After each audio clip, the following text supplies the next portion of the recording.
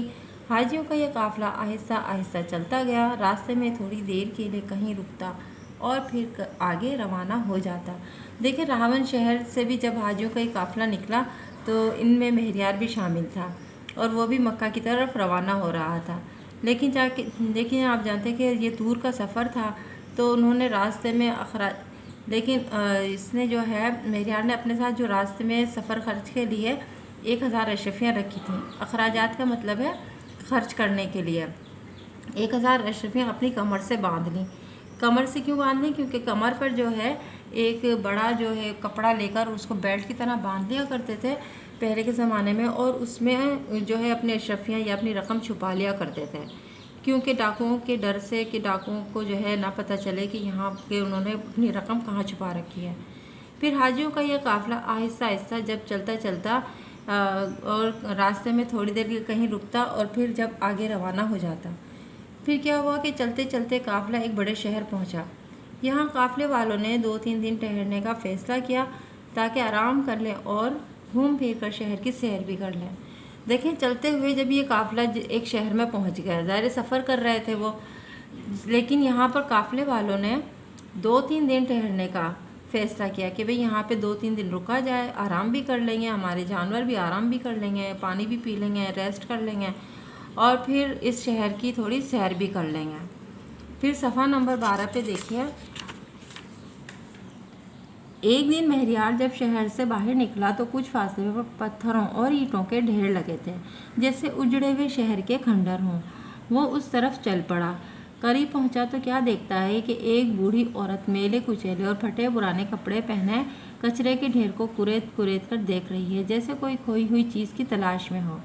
مہریار جب شہر سے باہر نکلا، یعنی کہ شہر کی حدود سے باہر چلا گیا تھا، تو وہاں پہ کچھ فاصلے پہ جا کر اس نے پتھر اور اینٹیں پڑی ہوئی تھیں، اس کے ڈھیر لگے ہوئے تھے کہ جیسے یہ شہر ویران ہو گیا ہو، کھنڈر بن گیا ہو۔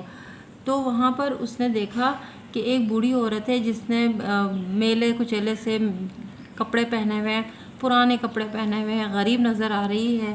تو وہ ڈھیر کو اوپر نیچے کر دیکھ رہی تھی، وہاں جو کچرا کوڑا پڑا ہوا تھا اس کو وہ اوپر نیچے کر دیکھ رہی ہے کہ جیسے کوئی گم ہوئی ہوئی چیز کو تلاش کرنے کی کوشش کر رہی ہو۔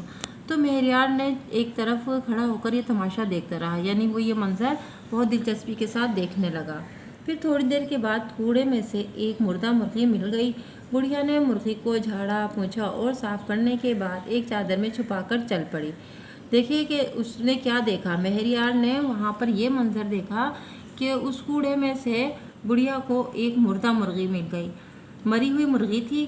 تو بڑھیا نے اس مرغی کو جو اس کے اوپر مٹی وغیرہ لگی تھی اس کو جھاڑ پونچھ کر صاف کر دیا اور اپنی چادر میں چھپا کے چل پڑی۔ اب مہریار بہت حیران ہوا کہ یہ بڑھیا اس مردہ مرغی کا کیا کرے گی۔ اسی خیال میں وہ آنکھ بچا کر بڑھیا کے پیچھے پیچھے چل پڑا، یہاں تک کہ بڑھیا ایک پرانے اور خستہ مکان کے سامنے آ کر رک گئی اور پھر دروازے پر آہستہ سے دستک دی۔ دروازے کا کھلنا تھا کہ 3-4 بچے اس سے لپٹ گئے اور بولے، امی جان ہمارے کھانے کے لیے کیا لائی ہو؟ بچوں صبر کرو، تمہارے لیے مرغی لائی ہوں، کھاؤ گے تو مزہ آ جائے گا۔ یہ کہہ کر بوڑھی عورت نے اپنا منہ دوسری طرف کر لیا تاکہ اس کی آنکھوں میں آئے ہوئے آنسو بچے نہ دیکھ لیں۔ دیکھیں مہریار نے جو منظر دیکھا تھا، اس نے دیکھا تھا نا کہ بڑھیا نے مردہ مرغی اٹھائی ہے، پھر وہ سوچنے لگا کہ پتہ نہیں وہ اس مردہ مرغی کا کیا کرے گی۔ اس کا تجسس جو تھا وہ بڑھنے لگا، تو اسی خیال سے وہ اس کے پیچھے، یعنی آنکھ بچانے کا مطلب ہے کہ چپکے چپکے اس بڑھیا کے پیچھے چل پڑا، ٹھیک ہے۔ پھر یہاں تک کہ بڑھیا جو ہے ایک پرانا اور کچھ ٹوٹا پھوٹا سا مکان تھا، اس کے سامنے آ کے رک گئی، یہی اس کا گھر تھا۔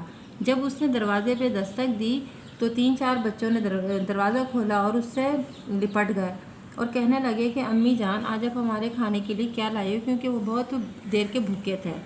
تو اس نے کہا کہ بچوں صبر کر لو، کیونکہ وہ مرغی لائی تھی، مرغی اس کے ہاتھ میں تو تھی لیکن وہ مردہ تھی، ٹھیک ہے۔ تو اس نے کہا کہ میں یہ پکا کے دوں گی، تم کھاؤ گے تو مزہ آ جائے گا۔ پھر کیا ہو کہ بڑھیا نے اپنا منہ دوسری طرف اس لیے پھیر لیا کہ وہ مردہ مرغی تھی اور اس کی آنکھوں میں یہ سوچ کر آنسو آ گئے کہ آج وہ اپنے بچوں کو دیکھو کہ مردہ مرغی کھلا کر پیٹ بھرے گی۔ مہریار نے جب یہ حالت دیکھی تو اس کا دل دہل گیا۔ اس نے سوچا ماں کی ممتا بھی کیا چیز ہے۔ یہ غریب بڑھیا اپنے بھوکے بچوں کے لیے اللہ جانے کیا کیا جتن کرتی ہوگی۔ یہ سوچ کر مہریار کی آنکھوں میں آنسو آ گئے۔ اس نے بڑھیا کے ایک ہمسائے سے پوچھا، بھائی صاحب، آپ کے ساتھ والے مکان میں جو بوڑھی عورت رہتی ہے یہ کون ہے؟ ہمسائے نے بتایا، یہ بڑھیا بڑی نیک اور پاک باز عورت ہے، بہت غریب ہے بیچاری، لیکن بڑی محنت اور مشقت سے اپنا اور اپنے بچوں کا پیٹ پالتی ہے۔ دیکھیں، اس نے جب یہ منظر دیکھا چپکے سے تو اس کا دل جو ہے کیوں دہل گیا، کیوں اس کو حیرانگی ہوئی، کیوں اس کو دکھ ہوا کہ اس نے سوچا کہ اب یہ جو ہے مردہ مرغے اپنے بچوں کو کھلائے گی۔ ماں کی محبت جو ہوتی ہے نا، وہ کیا چیز ہوتی ہے کہ وہ اپنے بچوں کا پیٹ بھرنے کے لیے کچھ بھی کرنے کو تیار ہو جاتی ہے۔ کہ یہ غریب بڑھیا جب اپنے بچوں کے لیے پتہ نہیں کیا کیا مشقتیں اور کیا کیا جتن کرتی ہوگی، یہ سوچ کر ہی اس کی آنکھوں میں آنسو آ گئے۔ لیکن پھر اس نے بڑھیا کے ہمسائے سے یعنی پڑوسی سے پوچھا کہ بھائی یہ جو بھائی صاحب، یہ جو آپ کے ساتھ والے مکان میں جو بوڑھی عورت رہتی ہے، یعنی وہ یوں پوچھنا چاہ رہے تھے کہ یہ بوڑھی عورت مطلب کیا کرتی ہے، کیسی ہیں یہ؟ تو انہوں نے بتایا کہ بھائی یہ تو بہت پاک باز اور بڑی نیک عورت ہے، غریب تو ہے بیچاری، اور لیکن اپنی مشقت اور محنت کر کے اپنے بچوں کا پیٹ پالتی ہے، یعنی کچھ نہ کچھ محنت مشقت کر کے اپنے بچوں کو کھلاتی پلاتی ہے۔ تو مہریار نے دل میں سوچا، ایسی غریب عورت کی مدد کرنا بڑے ثواب کا کام ہے۔